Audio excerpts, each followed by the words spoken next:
Dr. Combs attended Cornell University and Ohio State University, where he received his Ph.D. degree in 1945. He also has had the experience of a teacher and a school psychologist in the public schools of Ohio. In addition to this, he was a teaching assistant in psychology at Ohio State University. He served as an associate professor, director of clinical training, head of personnel counseling services at Syracuse University from around 1943 to 1954. At the present time, Dr. Combs is professor of education, foundations of education at the University of Florida at Gainesville. Some of his organizational affiliations are as follows: the Fellow of the American Psychological Association, Division of Clinical Psychology, Educational Psychology, School Psychology, and the Society for Psychological Study of Social Issues. The Diplomat in Clinical Psychology, the American Board of Examiners in Professional Psychology. He belongs to the Phi Delta Kappa and NEA, FEA, ASCD, and I'm sure various others. Some of his honors, Dr. Combs received the John Dewey Society Award for Distinguished Service to Contemporary Education in 1967. Past president of the Association for Supervision and Curriculum Development, New York State Psychological Association, Florida Association of School Psychologists. Past chairman of the Joint Council of New York State Psychologists, Division of Clinical Psychology. Received commendation for the outstanding research through APGA in 1963. Those of you who are not personally familiar with Dr. Combs, you'll probably recognize him through his research and writing, such as his book, Individual Behavior, and he was not only an editor, but participant in writing the 1962 ASCD book, yearbook called Perceiving, Behaving, and Becoming. One of his most recent books, The Professional Education of Teachers, A Perceptual View of Teacher Preparation. Now, he's written in a lot of journals, and I'm not going to mention all of these. Dr. Combs has had an impact on education, and we at Ball State, on both the personal and professional levels, and we have certainly benefited from him. As you may have gathered, Dr. Combs is not new to Indiana, nor to Muncie, nor to Ball State University. Although he may be new to Ball State University, his messages are always new, clear, and challenging for all of us. Now, after the presentation by Dr. Combs, we'll have about a half-hour question and answer period for those of you who would like to remain. With this, let me introduce Dr. Arthur Combs, the widely known lecturer, psychological consultant, and author who will discuss, Can Education Be Relevant? Dr. Combs.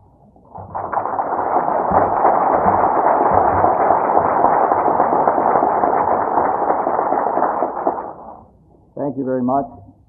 It's good to be back in Muncie again and here at Ball State. I have enjoyed the occasions that I've been with you before, and I'm sure that I will again this time. What I would like to do today is to talk about the question of can education be relevant? And because this is primarily an audience of people at the college level, I'd like to talk about the question of making college education relevant. This is a problem that is of much concern to me and ought to be to most anybody who's in college work these days. And in doing it, I'd like to talk, just kind of informally about some of the problems as I see them and some of the kinds of directions that I think we need to move. Because all of us recognize today that education is in deep trouble. Everywhere we are being accused of being irrelevant, and the college is no exception. Everywhere we look, we find terrible dehumanizing forces at work in our educational structure. You know, we say we have to have large schools to have a rich curriculum, and then people get lost in large schools, and then we have to have a guidance department to find them again. And we are all of us suffering in education today as a consequence of the attempt to impose upon the structure the industrial model which has been so successful for us in this country in industry. And the imposition of this industrial model upon the educational structure is doing terrible things to our student bodies. It is resulting in strikes in education, just like it did when we applied the same techniques to industry. And you'd think we'd learned from this, but we haven't. And other dehumanizing forces you will find in the computer technology, which all of us are having imposed upon us in every direction. It's finding its way in research centers. And of course, one of the things that is bringing it about is the terrible information explosion in which we're all involved. So that whenever anybody wants to do something about education today, what they usually do is to say, let's do some more, you know. Let's have more math, let's have more science, let's have more driver education, let's have more physical education, let's have more. And whenever anybody wants to change education, that's the answer that they come up with. And the difficulty is that that's not where we're fixed. Because what it is doing is resulting in an increasing alienation for all of us. And it shouldn't surprise us if under all these pressures we find that the students are running around carrying signs that say, "Don't fold, spindle, and mutilate me." Or I think of Maslow's beautiful quotation in which he says that what we are hearing are the screams of the tortured at the crushing of their psychological bones. Isn't that a lovely statement? And that's kind of what it is, you know. People are being squeezed psychologically in many directions. Well, what can educational psychology offer to this problem? What can we do to help education, especially at the college level, to be more humane? And in this connection, I think one of the things that modern psychology is teaching us is that we have to look at the problem of human learning in a different way than we have for some time. We have to recognize that learning always has two aspects. On the one hand, you have to have some new information, and on the other hand, you have to find out what that information means for you. Now, education can fail for a failure of either half of that equation. You know, we can fail to have people learn because they didn't get any information. They can also fail because they got information but didn't know what to do with it and never discovered what its personal meaning was, so they never were able to put it into operation. And the interesting thing is that education, as we know it, has done very well with the information half of that equation. You know, we have gathered information in books and libraries and so on, and we are expert at giving people information. You know, we do it through lectures and demonstrations. And the whole new field of audiovisual gimmicks and gadgets which we have, which can give people information faster and more furiously than ever before. But unfortunately, this is not where we're sick. Where we are sick is in the problem of helping people to understand the meaning of information so that they behave differently as a consequence of the information which is being provided for them. And so we find ourselves today preoccupied with information. It is so much easier to deal with this aspect of the problem, you know. And historically, this is the part of the problem that the university has dealt with down through history. But unfortunately, it leads us into the wrong model for being able to deal with the problems of human beings in humanitarian ways. In my book, The Most Dangerous, Insidious Russian Who Ever Lived was not Khrushchev or Stalin, but Ivan Pavlov. You know, Ivan Pavlov taught us how to produce a stupid dog. He taught us how to produce a dog which would salivate at the wrong times and in the wrong places and for the wrong reasons. You know, it's not very smart to slobber at the wrong time.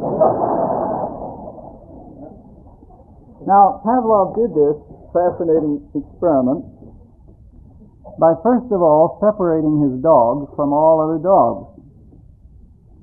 Made it a purely lonesome kind of experience. The second thing that he did was to tie his dog down with a harness so that the dog couldn't possibly respond in any way except that which Pavlov had decided in advance. And the third thing that he did was to make certain that the dog got no other stimuli except those which he intended to give to this dog. And this he carried to such an extent that the Tsar, was interested in his experiments and arranged to have the entire square around the laboratory where Pavlov was doing his experiments, had the entire square covered with tan bark, so that the rumbling of the wagons as they rolled over the cobblestones shouldn't disturb the dogs in the midst of these experiments. Now, this is the model for learning which we have adopted for education throughout the whole system. Now, what happens with the dogs is that when you do this to the dogs, they very quickly forget. And as soon as you get them out of the situation, they forget everything that you've learned them. But yet this is the model which we use everywhere. A model of trying to teach people with this kind of a conditioning approach, which leads to a conception of teaching which is based upon a great man philosophy. You see, somebody has to know where the people should go so the rest of us can arrange the machinery to make certain they get there. And if you're going to approach the problem of learning in that way, eventually it leads you directly to a great man philosophy which ends up as in a dictatorship. It is a technique of dealing with the problem of learning through a system of rewards and punishments. Unfortunately, it doesn't work very well, especially for the humanistic aspect of the learning problem. But fortunately also today, there is a new psychology with us, a new psychology which has appeared on the scene about 20 years ago, it first began, and is called humanistic psychology. And the people who practice this call themselves by many different names. They call themselves existentialists, and they call themselves personalists, and they call themselves transactionalists, and they call themselves perceptualists like I do. They call themselves self-psychologists and so on. But by whatever name, they are all of them concerned with the problem of trying to understand the nature of human behavior, not from some outsider's point of view, but from the point of view of the person who is behaving himself. And it's that I'd like to talk about this afternoon, what this point of view means for us in the processes of education. What does it mean especially for the business of trying to humanize the educational process? Well, first of all, it tells us this, that if we are going to concern ourselves with humanizing education, we must concern ourselves with human meanings and not facts. Because people don't behave according to the facts. People behave according to how things seem to them. They behave in terms of their beliefs, their feelings, their attitudes, their values. And an educational system which does not deal with these things is missing the boat. Now, one of the problems we have is that we have a great worship in our society of the idea of being objective, We come by it very naturally. We say, get the facts. And we worship the idea of objectivity. And we worship the idea of the scientific method, which is essentially, basically, an objective approach to dealing with problems. We look at our industries, and we see how beautifully they have managed with all of the technological devices they've used by being objective. And so it seems to us, like we ought to be objective too. It's a great idea. The only difficulty is that we're working with people, and people aren't objective. People are subjective. And the attempt to apply objective techniques to people does not work very well. Indeed, what it does is to frustrate them and to cause them to feel that what we are doing is dehumanizing and degrading. What it means is that we have to understand that knowledge without belief is meaningless. And even the scientist has to discover the meaning of the idea which he is working with. This idea that scientists are always so objective is a great farce. Any of you who have an opportunity, I suggest you read James Watson's book about the double helix and the discovery of the double helix, in which he describes, how very objective scientists are as they examine the biological problem. For those of you who haven't read it, what you find is that the scientists are cutting each other up the back, and trying to sneak things past each other, and they don't behave in an objective way at all. They are deeply involved with feelings and beliefs and attitudes and concerns, even while they're doing a very objective kind of thing. Now, don't misunderstand me. I'm not standing up here trying to be anti-intellectual. I don't think it is necessary for us to choose between intellect or emotion, as some people would have you think. They say, well, what do you want? Do you want to educate for intellect or educate for adjustment? As though we had to make a choice between having smart psychotics, or well-adjusted dope. Now, I'm not being anti-intellectual here. I respect knowledge as much as anyone.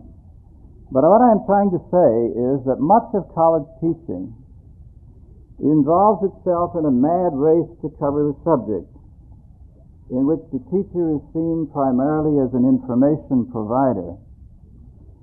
Now, modern scientists tell us that the teacher as an information provider is obsolete.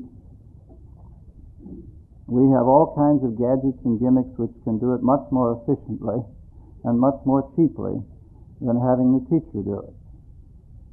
So if the teacher is going to exist solely as an information provider, they are expendable. Besides, it deals entirely with the problem of information with which we have already been tremendously successful. Now, one of the problems we have is that in this mad race for objectivity and for facts, we have created incredible barriers to the real, honest exploration of meaning. With our emphasis upon facts, authority, scientific method, lockstep progression, what did Jones find in that book that he wrote in 1927? These kinds of things. We have lost sight of the important question of helping the student to explore and to discover meaning. Because that's what produces the dropout. See, the dropout is not a dropout because nobody told him. We told him. He's a dropout because he never discovered the meaning of that which we told him. And that's why he dropped out. Take, for example, what happens in the usual college class, in which you have an emphasis upon details. And I'll use my own field of information just as an example. In my field of operations, which is human growth and development, I suppose we've got about 30 basic principles, 30 basic principles about human growth and development that are important for people to know who are going to be teachers. The only trouble is I got 45 lectures, and I only got 30 principles, and you can't lecture very long about a principle. Ah, yes, but there are details, and I can talk about details till the cows come home. There are a million details. So what do I do? What I do is I talk about details. And the students hear me talking about details, and they carefully write down all the details and miss all the principles. And then, of course, we have to have a grade. And in order to have a grade, we got to give an examination. And in order to give an examination, we got to spread them out on the good old normal curve, you know. But we only got 30 principles, and if it's a midterm, we've only got 15. Now, you can't spread them out much on 15 principles. So what do? What we do is to test them on the details. And that spreads them out very nicely. And it makes it possible for us to give them a grade. But they all get the message, you know. The message that they get is it's the details that are important, bud, and you better know them. And so they carefully study the details and miss all the principles in the process. Now this is what the terrible emphasis upon subject matter alone is doing to us. We actually begrudge time which is set aside for thinking, for contemplation, for consideration. And on many a college campus, this is regarded as purely wasted time. We have brainwashed ourselves and our students into the belief that there is no learning without new information. Every now and then, in some of my classes, I say, now we're going to have a discussion group about this, and they say, oh no, not another discussion group. In a discussion group, you just confound your confusion, or you share your ignorance. Or as one student said to me, Dr. Combs, if we have a discussion, how will we know when we get the right answer? You know, as though there is a right answer. I think we need to remind ourselves that some of the most important learnings that any of us ever have nothing to do with new information. 35 years ago, I sat in a class with Carl Rogers, and I wrote down in a notebook as an undergraduate a basic principle about counseling. And that basic principle was the counselor must have an absolute respect for the dignity and integrity of the client. Now, 35 years later, I haven't learned any new information about that question. But every day I can explore and discover the deeper and deeper meaning of that which I already knew.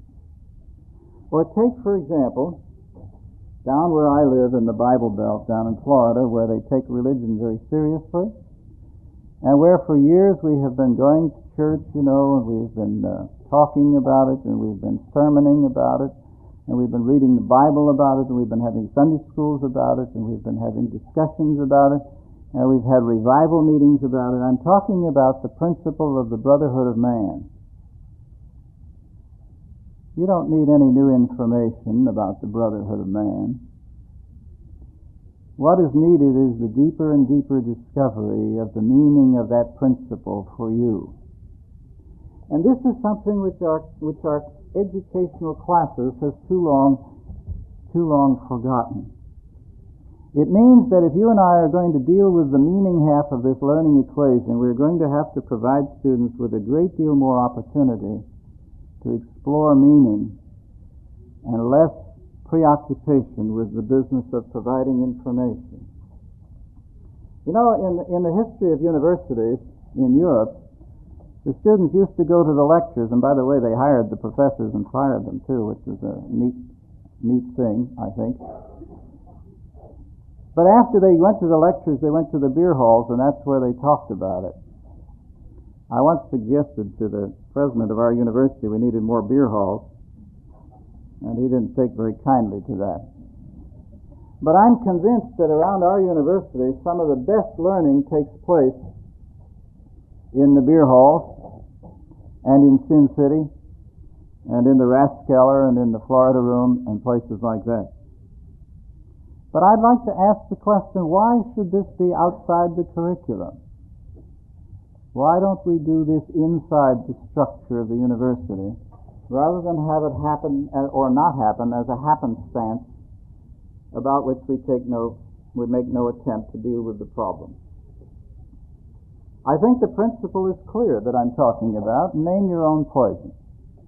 Let me repeat the principle that I'm stating here. And that is that effective learning must deal with both sides of the learning equation, getting some new information and discovering its meaning. But I think if you will look around, you will find that we have incredible barriers which we establish in the way of people getting involved in the discovery of meaning. And some of the things we need to do is to eliminate those barriers. Well, a second thing the humanistic movement, it seems to me, means for college education is that it says to us that if you're really going to try to humanize education, you have to begin where the students are.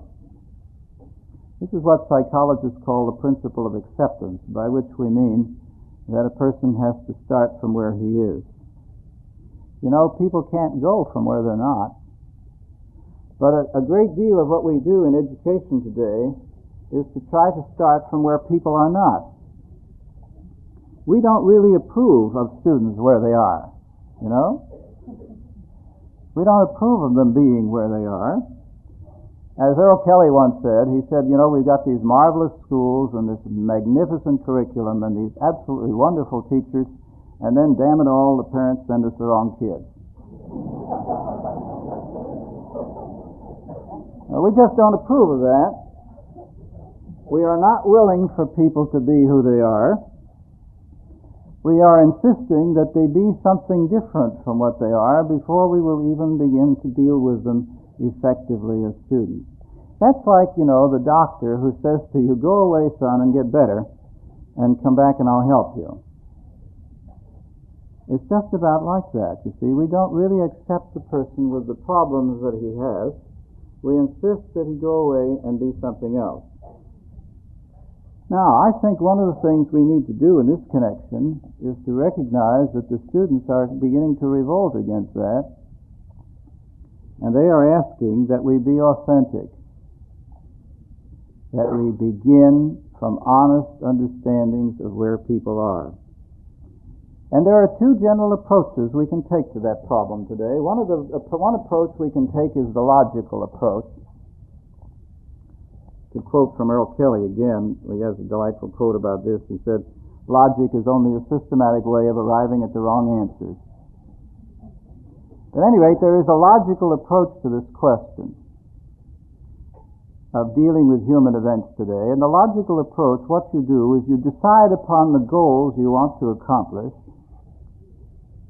and then you analyze the situation, and you extract all of the factors in the problem, and you determine how to manipulate them, and then you go out and do it to people. This is the logical approach to dealing with human problems, and we use it everywhere in our society. The only difficulty with it is that it doesn't work very well with people. Take, for example, what happens when we apply this to problems in the ghetto. See, we sit in our nice air-conditioned office and we figure out what those poor devils down there need. And after we've figured that out, you know, we go down and try to do it to them, and they aren't having any part of it. They want no part of it. Or I think of another example. Out in the Hawaiian Islands, they have a problem teaching the kids out there good English, because most of the kids in the outer island talk pidgin. They talk pidgin to each other, they talk pidgin at home, they talk pidgin at school, they talk pidgin everywhere except in school. And incidentally, they call good English teacher talk, which I think is delightful, you know, because only the teachers talk that way. But they were having a hard time teaching these kids good English until somebody got the bright idea, why don't we try teaching them good pidgin? And when they started teaching them good pidgin, lo and behold, the kids learned good English too. Now, this approach of trying to decide in advance and to take people to a place we have decided in advance is a method of dealing with human problems and with students and educational problems which we have used for generations. It's the method which has worked beautifully in science, it has worked beautifully in industry, and now we are trying desperately to apply it to the problems of human relationships, and it breaks down when we do it. Historically, for example, the universities have never really accepted students and tried to teach them as they came.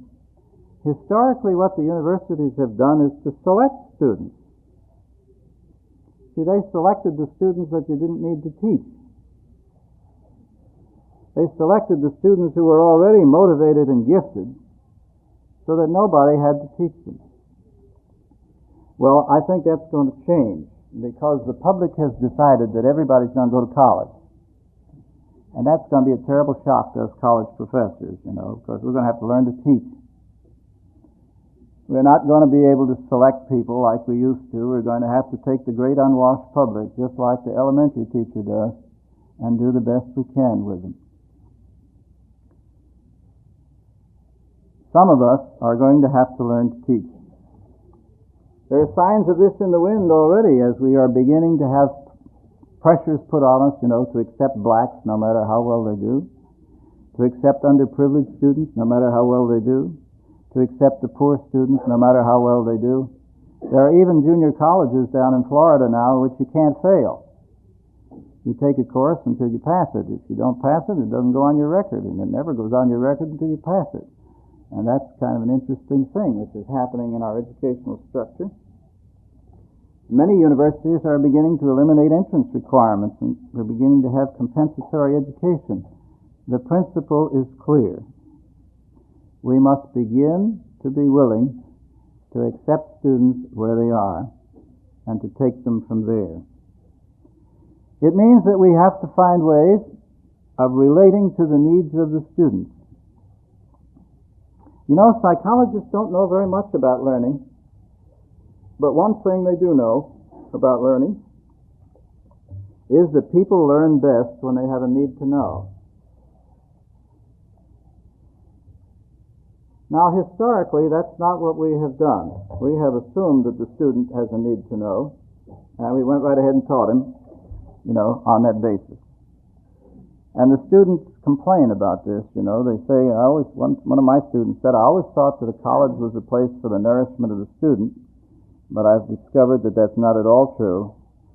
It's for the nourishment of the professors. Or one of my professor colleagues shocked me one day when he said, the only reason for having students around is to make research possible. Now, this failure to relate to the needs of our students is what is causing everybody to complain about the process being irrelevant. As my good friend Don Snigg once said, much of what we do in education is providing people with answers to problems they ain't got yet. Now, long ago, Freud said to us that we never do anything unless we would rather. People are turned on by what seems important. Students are turned on by what seems to them to be important. Have you ever tried to get them to come home, when they're working on the float for the parade? They work all night, and all day, and for several days in a row, and they think it is important and valuable for them. On the other hand, they are turned off by irrelevance. Now, this unfortunately drives the teachers mad, you see, because after a professor has spent 20 years on building a subject, he has it laid out in this nice, neat, orderly fashion, from the definitions at one end to the solutions at the other end, all neat, nice and neatly laid out here.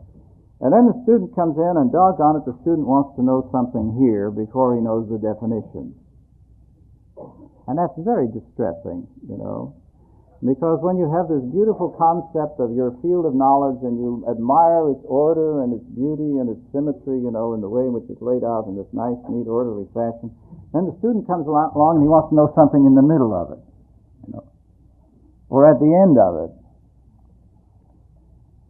And that is a very distressing thing. We have this myth, that things have to be learned in an orderly fashion. But that's not true. Order is applied to knowledge after it has been gained. See, that's what the scientist did. He learned it in a haphazard way too, and then he put an order on it, and that's what made it beautiful. He didn't learn it that way, and neither does anybody else. One of the things that I am convinced of, as I have worked with students in this connection, is that if you give students the opportunity to make their own choices, what you find is that they cover about 80% of what you would have covered in a course. They leave out about 20%, but they also include 20% that you never thought of. So, what you make on the bananas, you lose on the oranges kind of thing. It all comes out in the wash. One of the things we've tried to do, however, to deal with this problem is we've tried to solve it in artificial ways. I remember, for example, years ago at Ohio State, in a seminar with Dean Klein, who came in one day and sat down, and shortly after, one of the graduate students came in late to the class, and the dean said to him, "Where have you been?" And he said, "Dean, I've been out casting pearls before swine, And I remember the dean looked at him for a minute, a very long minute. And then he said to him, "Young man, just remember they were artificial pearls and real swine." One of the biggest drawbacks we have for getting at the problems of humanizing education, of course, is the grading system under which we operate. In my estimation, the grading system is the worst thing that ever happened to American education. The grading system is a device for getting people to work for the wrong reasons. It gets people to work for artificial reasons rather than for real reasons. And yet, it is valued as a motivator and as an evaluator everywhere you look. For example, people will tell you from now until doomsday that grades are necessary in order to motivate students, and everybody who knows anything about grades knows that's not true. It motivates students a day before they come out and one day after. The rest of the time they are motivated by almost anything else under the sun. Not only that, but what it does is to lead us to a terrible problem of competition. Now, a lot of people think that competition is a great thing. But psychologically, we know three things about competition, and I'd like to state them for you. One, we know that people are motivated by competition who believe they have a chance of winning. The people who are motivated by competition are the people who think they have a chance to win. Now, that's true. Who works for the prize? People who think they can get it. Everybody else sits back and watches them beat their brains out. It's kind of like a friend of mine said, on any Saturday afternoon in the fall of the year, you can find 35,000 people sitting in the football stadium. 35,000 people who need exercise sitting there watching 22 people who don't need it get it.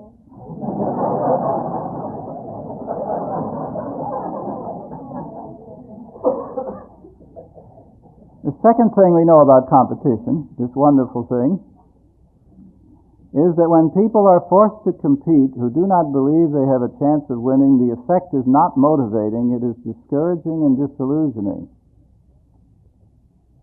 I repeat, when people are forced to compete who do not believe they have a chance of winning, the effect is not motivating, it is discouraging and disillusioning. And we cannot afford a discouraged and disillusioned populace. The third thing we know about competition, and that is that when competition becomes too important, any means becomes justified to achieve the end. When it's too important for the basketball team to win, they start using their elbows. Or when it's too important for the Air Force cadets to get their wings, they swipe the examinations. When competition is too important, morality breaks down. And what happens is the people begin to feed on each other.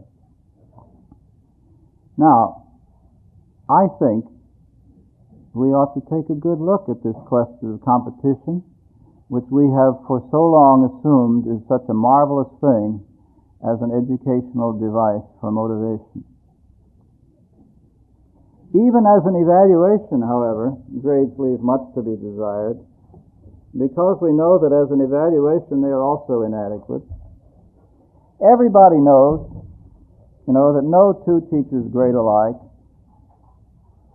that one teacher grades on the basis, of how much improvement the youngster made, another one grades on the basis of how much of this stuff he was able to feed back to the teacher. Another teacher grades on the basis of which side of the tracks did he come from. Another teacher grades on what color he is. Another teacher grades on how good he's been this month, and all these things go into this business which we call grade. And then we all behave as though the grade meant the same thing to everybody. We all piously assume, that the grade is a device by which we can measure students against each other. This is a ridiculous evaluation, and isn't it a shame? One educator once said, "Isn't it a shame that with all the richness of the American language, we are reduced to evaluating a student A, B, C, D?" Or I think, for instance, of what it teaches. My son came home from college one time when he was an undergraduate, and he was furious. And I asked him what was the trouble, and he said, "Dad, it's this grading system. How do you put up with it?" And I said, "What's the trouble now?" He said, "This business of grading on the curve," he said, "what it does is to make me the enemy of my friends. It's to my advantage that they should fail." And then he said, "Dad, that's a hell of a way to live." And I had to agree with him. Because what it does is to make enemies of people rather than friends. And of course the students know that, and they go right on helping each other in spite of us, no matter what we do anyway. But why don't we give up this fiction and get on to other things that are more important? It means if we're going to humanize education, let's take a look in another direction. If we're going to make education truly relevant, we must concern ourselves with the student's needs. We all have this belief in the democratic idea. The basic democratic idea is that when people are free, they can find their own best ways. And we all say, yes, I believe that. Except, but not in this case. And so what we do is we pull the plug on it, and we demonstrate that we don't really believe in this democratic concept after all. And what we do is to create terrible barriers to student needs. We have programs without choices. We have terrible fractionation of courses which press against limited hours. We have all kinds of required courses which make it almost impossible for a professor to offer a new one because nobody could take it if he offered it. No electives, canned courses and no choices, mass examinations, red tape involved in making changes so much that you give up before you get to the end of the problem. I think the principle is clear that we need to learn to adjust our educational structure much more to the needs of the students. All right, one last point. To do this, I think we must involve the students in the process. We need to consult the consumer. We need to involve students in decisions at every level of the educational problem. Some educator once pointed out that in our educational system, students are allowed to make more choices in kindergarten than at any other time in the whole process. The farther up they go, and presumably the more responsible they are, the less choices we let them make. And that makes no sense whatever. Somehow we are going to have to conquer our terrible fear in American education of making mistakes. This educational structure that we're living with is built on right answers. And because it's built on right answers, and that's what we pay off on, what happens is we all get scared of making mistakes. And what happens is that this gets so far, this fear of making mistakes, that it becomes downright pathological. And I would point out to you that when people are afraid to make mistakes, that kills creativity, because creativity is not being afraid to make a mistake. And when people are too afraid to make mistakes, they stop being creative and they try to play it safe. And a group of people who grow up trying to play things safe is not likely to be very effective in providing us leadership in the future. I think that you and I need to understand our fear of making mistakes and the terrible fears we all have that somebody might do something wrong. And we need to see this process of education as one which encourages people to make mistakes. Somebody once defined a genius as a guy who gets into trouble for the sheer joy of getting out again. And we need to encourage our young people to get into trouble. And we need to encourage them to take responsibility. And we need to encourage them to get involved in the processes of decision making at every level of the structure with which we're dealing. Because we need to understand in these times when many adults are so much concerned about the lack of responsibility of young people, that responsibility is learned as a consequence of being given responsibility. You never learn to be responsible from having it withheld. I think, for instance, of the student election I walked in on not long ago. I arrived just after the election in this high school for student body president, and the young man who had gotten elected had run on a platform of no classes on Friday, free admissions to all football games, no detention halls, and a whole string of other wild kinds of promises which he had made. And the teachers, as I walked into the building, were in a tizzy. They said, it's a travesty on democracy. You know, they said, don't you think we ought to call the thing off and make them do it over?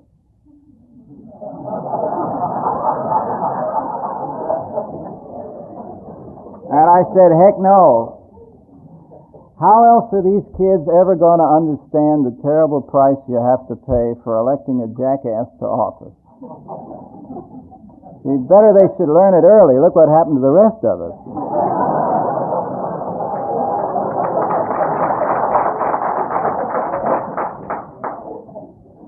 We need to understand that responsibility is learned from successful experience with responsibility, and people who are unable to deal with responsibility have to have more of it given to them.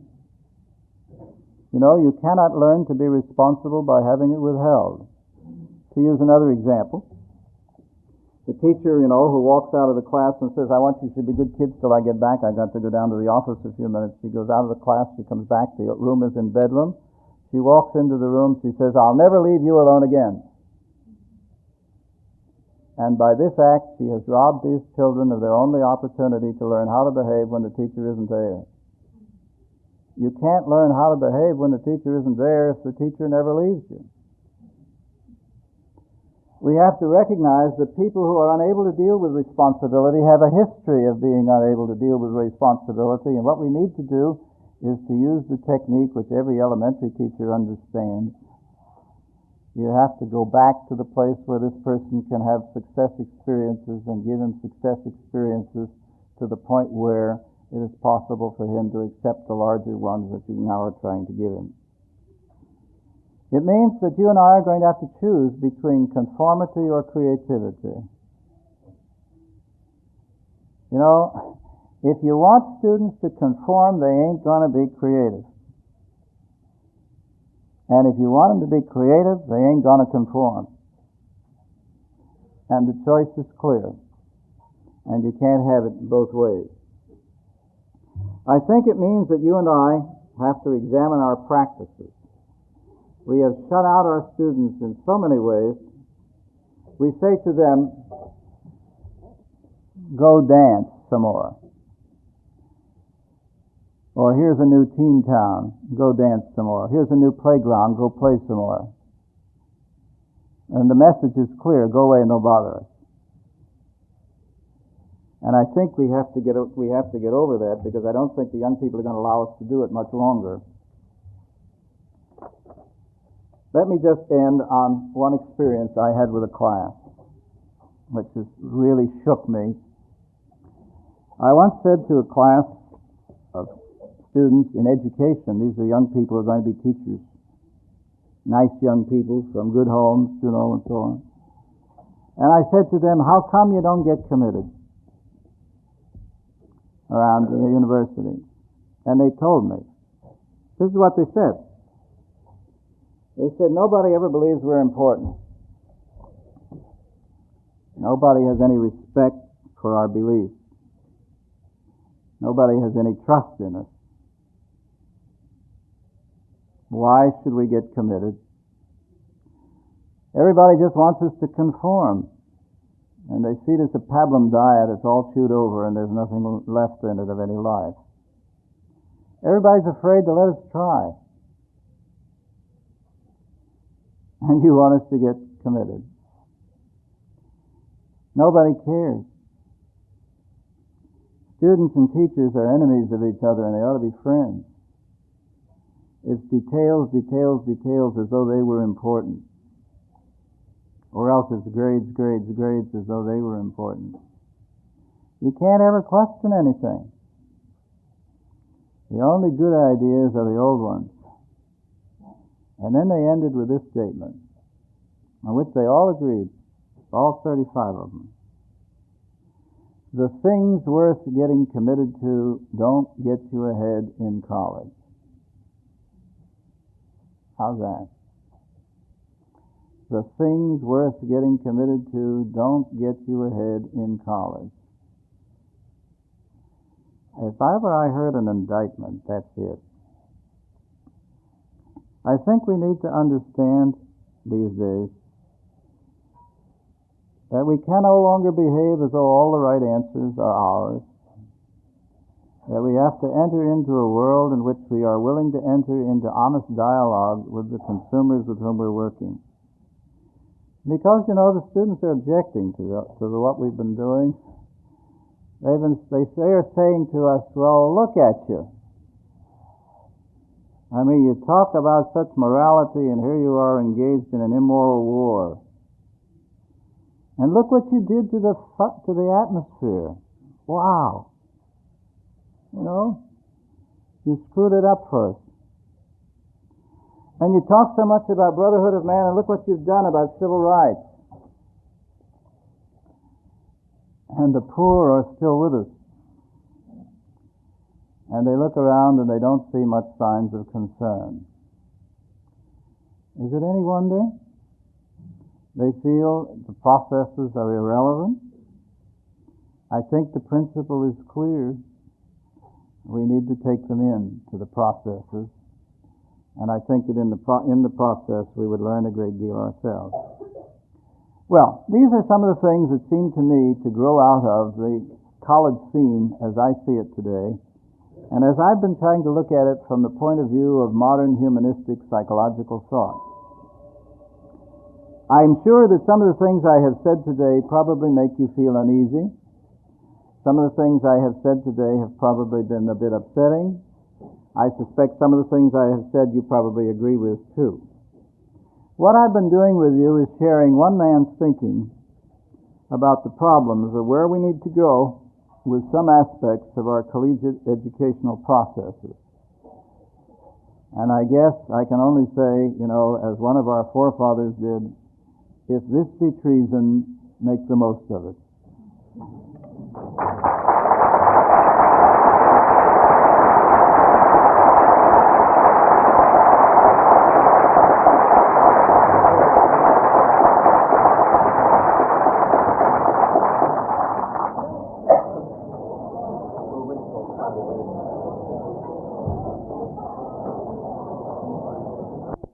And the best way to handle that is to address it directly to Dr. Combs, who will try to answer it to the best of his ability.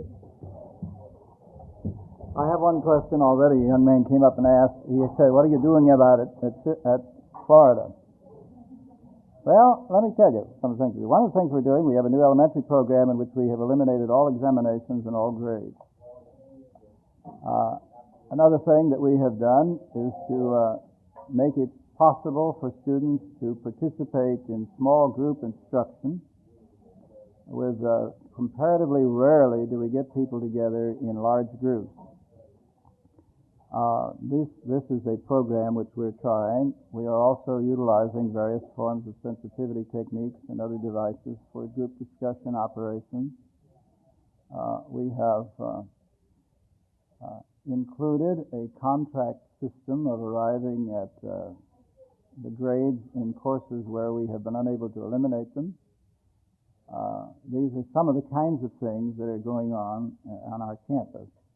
Now, I might say this, that we got a long ways to go, and this is not happening everywhere because we got a lot of faculty who don't even believe, we'll do it. So what you have to do in a university, which is a kind of a community, you can't make everybody behave the same way, and you have to begin to operate and to create the maximum kinds of freedom you can within the structure. It can be done, however. There are innovations that can be made in the university structure, and they can be made rather effectively over a period of time. Part of it has to do with getting together with the students. In our program, for example, where students are members of all committees, including staff meetings, and they have a full vote. And so we are including them in these kinds of operations, and I might say that they've been very helpful to us. The things which have come from our student groups are some of the best things, the best changes in our programs have been made as a consequence of the feedback we get from them. Well, I'll talk about that some more later if you like, but let's see if there's another question here. Yes?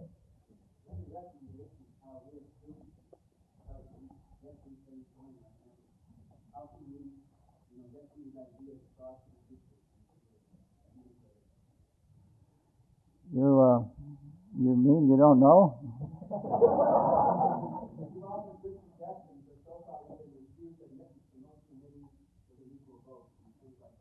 Well, one of you young people have invented the technique of confrontation, and I think the confrontation technique can be very effective. I would hope it wouldn't be necessary, but if it is necessary, then that's kind of a last resort, which I think has real possibilities. I think what you have to keep doing is is trying to locate people on the staff, who are thinking your way, and form an enclave somewhere which begins to get some kind of action going. I think it's a mistake to try to convince a college that it ought to change as a whole. See, I don't think a university is going to change that way. It never changes from the top down.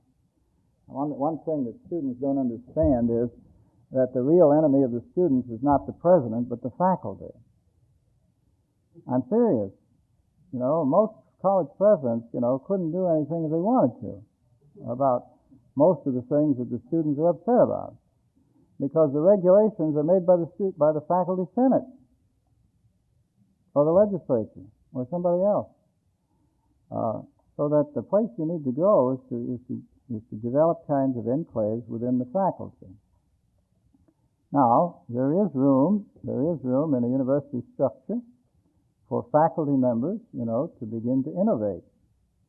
And one of the things I've discovered is if you want to innovate, don't ask anybody.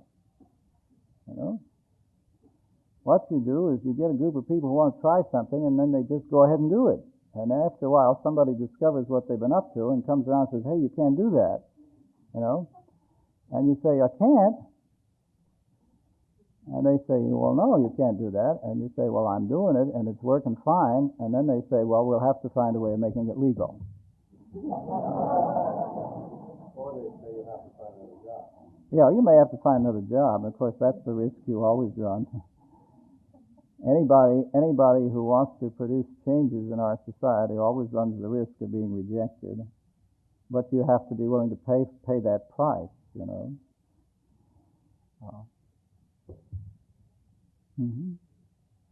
Assuming that a university or an educational structure should have a degree of continuity, if you make the student a policy maker, and I've read a lot of editorials about student power, assuming that a student is only going to spend 4 years here, and for the first 6 months, well, he's not really into the system, and for the last 6 months, he's trying to get out.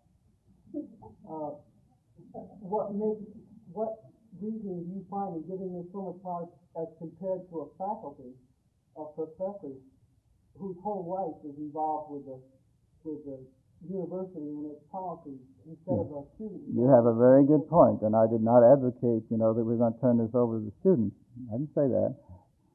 I said we were going to give the students an opportunity to have a voice in the decisions and to have their ideas considered and an opportunity to exert some power on those decisions. I think you're quite right that you cannot turn over to the students completely at this stage of the game, the whole thing, because we have too many other things at stake in the process of which they are unaware. But I wasn't advocating, complete anarchy here. I was advocating an opportunity for students and faculty to get together as peers and as human beings who can enter into dialogues effectively and efficiently and arrive at answers. Now, basic to something you were just saying, you see, is a whole philosophy of power ploys.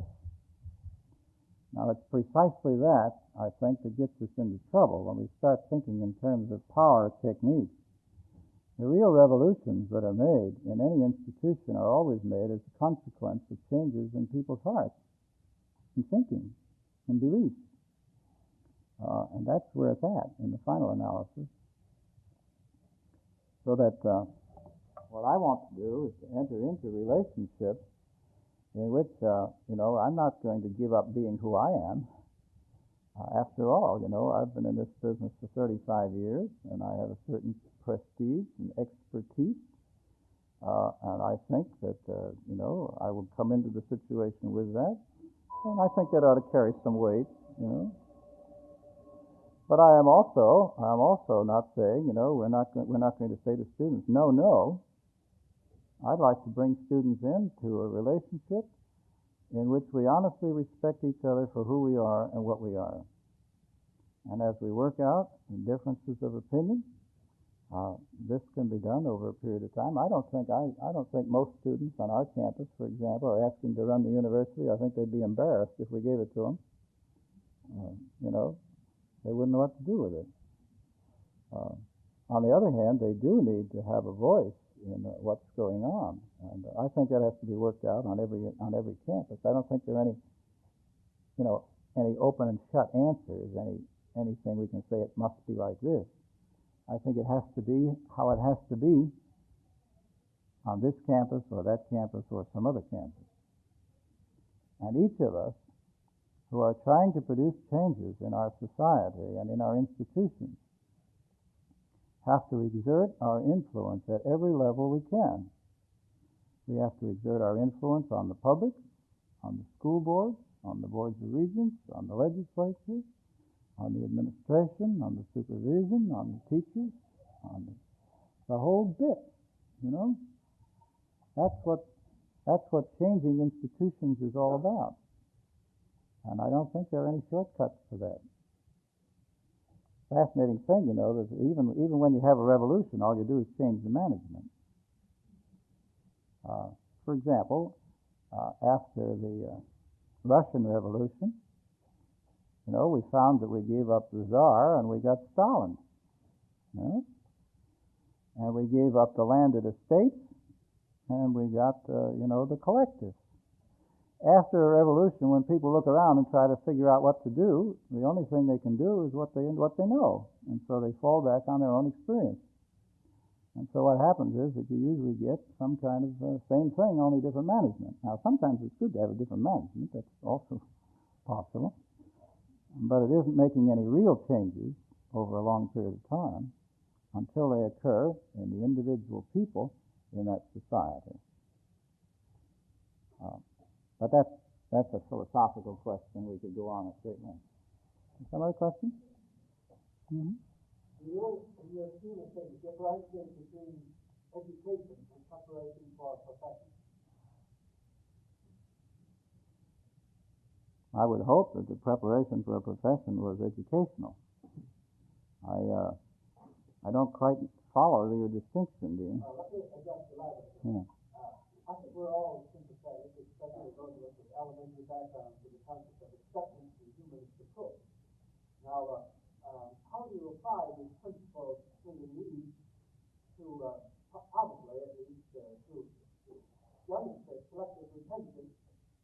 in the professional program where a certified publicist is required because these people are being trusted as publicists by the public? Well, I think that in any kind of program where you're trying to turn out professional people, or even where you want people to grant people a degree, there must somewhere along the way come a moment of truth in which we face up to the fact, of whether the person is ready to do that which he is presumably had been trained to do. And I haven't said anything here, I don't think, which wipes out the possibilities of evaluation at that point. I think what's happened, though, you see, over the years is that originally the idea of determining who would become a professional worker was a responsibility of the university. Now, what happened when we brought the universities to America was we applied our industrial techniques to this, and we decided that the simple way of doing this would be to have every professor make those evaluations, and we just add them all up, and then we'd have them. So what we did was to impose upon each teacher the necessity for doing that which the university as a whole was responsible for. And we got into that, beautifully with our American attempts at order and management and so on. I think that there must indeed be a time when I say, yes, this student is ready to go out and teach, and I will back him. In our program, for example, we have a midpoint evaluation, but we don't have any examinations, but the student sits down with the faculty and goes over his record and goes over what his needs are with people who know him very well and decide what he needs to do at the midpoint. At the end, they decide whether or not he is ready to be certified. But this is done as a matter of reviewing his record, of interaction and dialogue with selected members of the faculty who make that decision. Now, I'm not yet willing to say, anybody can be my doctor. No, sir. Nor do I want just anybody to teach my kids. I think we have a responsibility here.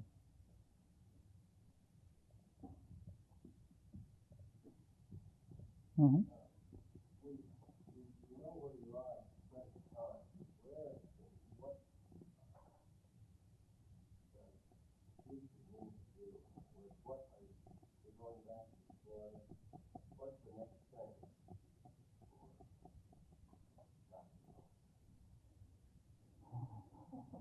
That's a very personal question, but I don't mind answering it.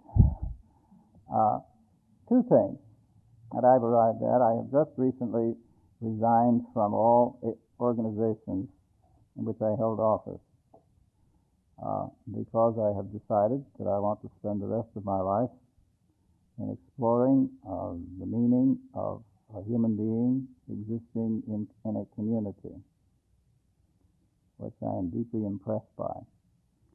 That's my personal goal.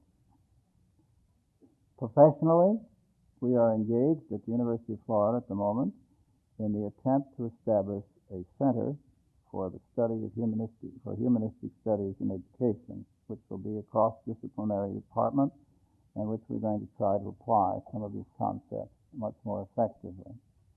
That's where I'm at.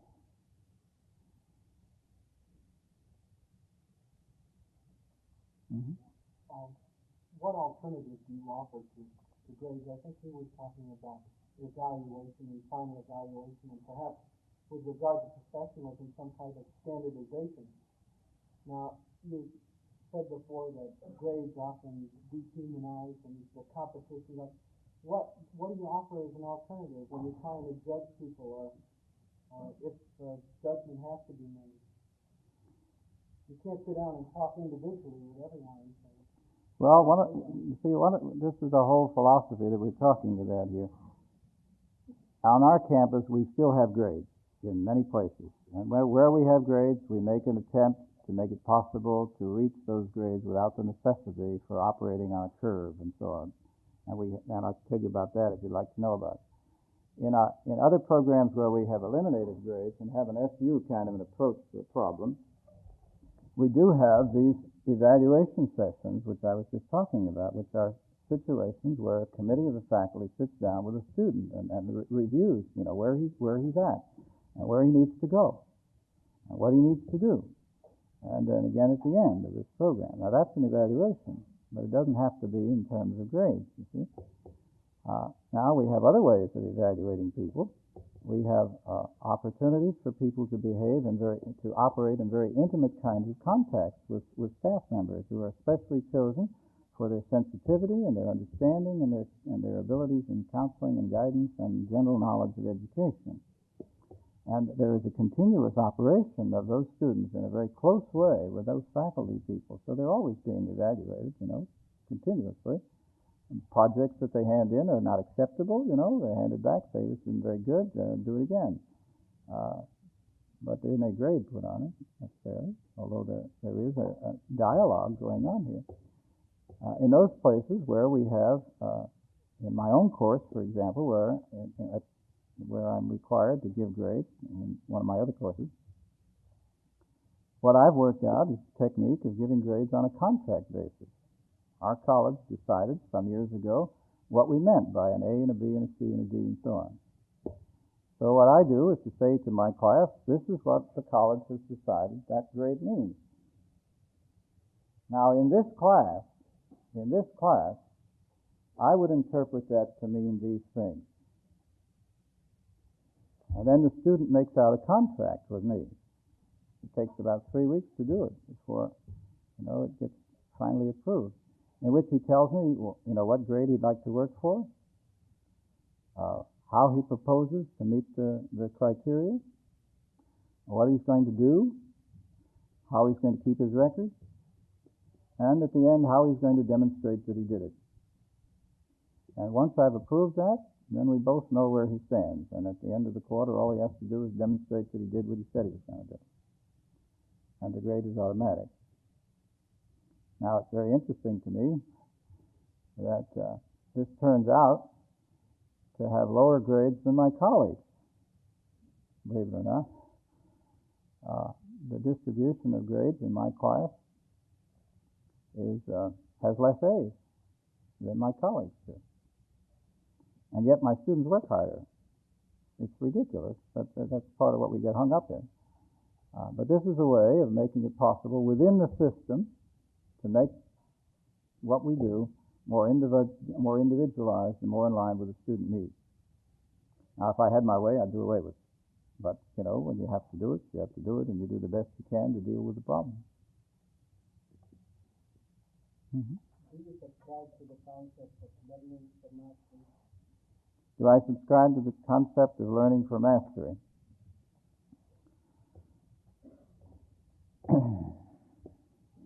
Yeah, for a few people. For a few people for whom this becomes extremely important and extremely fulfilling, I see no reason why they shouldn't learn for mastery. For most of the rest of us, however, I don't think it matters much. Doesn't matter that much, at least. In your talk, I felt it quite stimulating because I feel we're all part of the human team. So you've indicated that part of it getting yourself into trouble. Well, our country is pretty much into trouble in the colleges. Oh, ain't that the truth? And, human rights and all that. So now the fun of getting out. And maybe this is what we're doing in our own way if we pool our resources together. Yeah, I think the gentleman is saying, that the problems we face today maybe are an indication of the fact, that we're all going to be geniuses by the time we get through solving them. And maybe it's a good thing we've got them, and that maybe we've got the resources to get together and to do something about them. I think we do. And it's quite possible that every new generation or younger generation can detect the faults in the older generations, and it's pretty cyclic. And the process of trying to create those our forefathers made a mess of, and our younger generation same way. Yeah, I enjoy reminding the younger generation, that the problems they've got are the result of my generation doing such a darn good job. Now, let me explain what I mean. See, I grew up in the Depression. And the one thing we had to do in the Depression was produce, brother, produce, you know. And man, did we ever produce. We produced so much we really fouled up the whole earth. And we created the problem for this generation. And that's true of every generation. Each generation has to mess around with the problems that were produced by the previous generation. But they ought never to forget for 1 minute that in the process they are creating problems for the next generation at the very same time. And so it's going to amuse me to see, if I live long enough, what problems this batch creates for the next batch. I'll bet they'll be humdingers.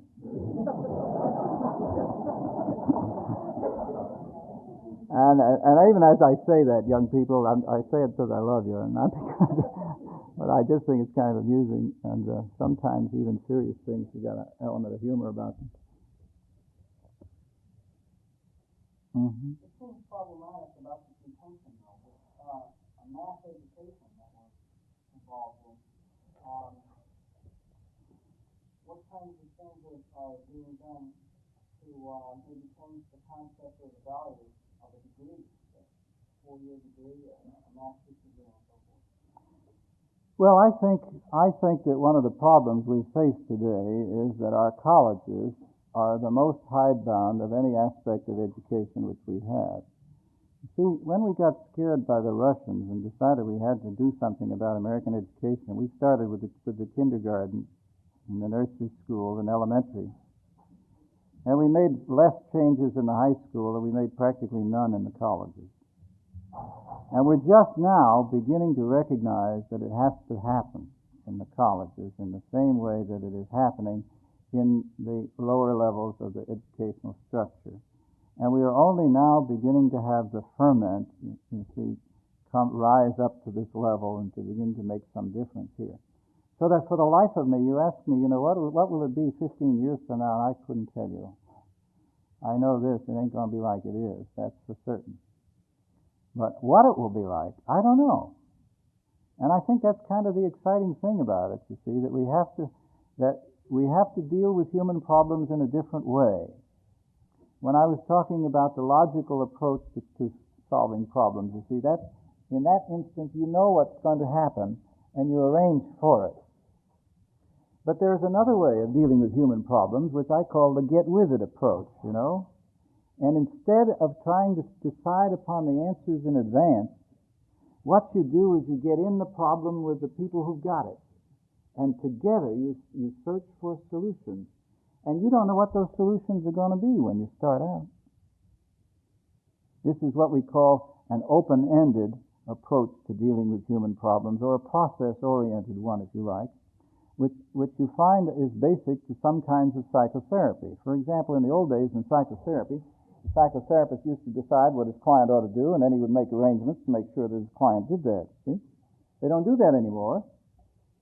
They sit down with this person, and they enter into a dialogue with him, and they talk about the problem this person has.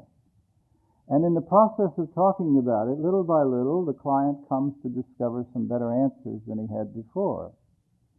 And it's very interesting in my own experience as a psychotherapist, as I've done that over the years, I've given up trying to guess how my clients are going to solve their problems. And the reason why is they always find such better answers than anything I thought of. For good reason, you see?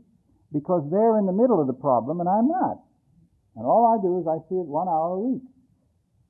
And they're in the middle of it, and they have to live with it, and they have to find the solutions, and the solutions in the final analysis that they come up with are better ones than I could have anticipated for them. Now, it's something like that, I think, that we have to recognize, we have to move toward in dealing with human problems in the next generation. We have to get involved in the problems without trying to decide what are the answers to the problems in advance. Now, that's what we've mostly done in education. You see, we've mostly decided what the students ought to know. Well, now, what I'm saying here is we have to change this, and we have to be willing to enter into the problems and see if together we can find some solutions. And the probability is, that we will find better answers than anything we could have thought about in advance. And incidentally, that's precisely what a legislature is. An attempt of a bunch of people to get together to solve a problem, see if they can find some answers. And you know, one of the things that impresses me about that is that with all of the difficulties we have with our legislatures, which are terribly conservative, it's fascinating how few laws we have to change. Ever think about that? Very few. Apparently, when a group of people get together to try to solve problems, the answers they come up with are pretty good ones. And that's comforting, you know, because that's the basis of the democratic idea.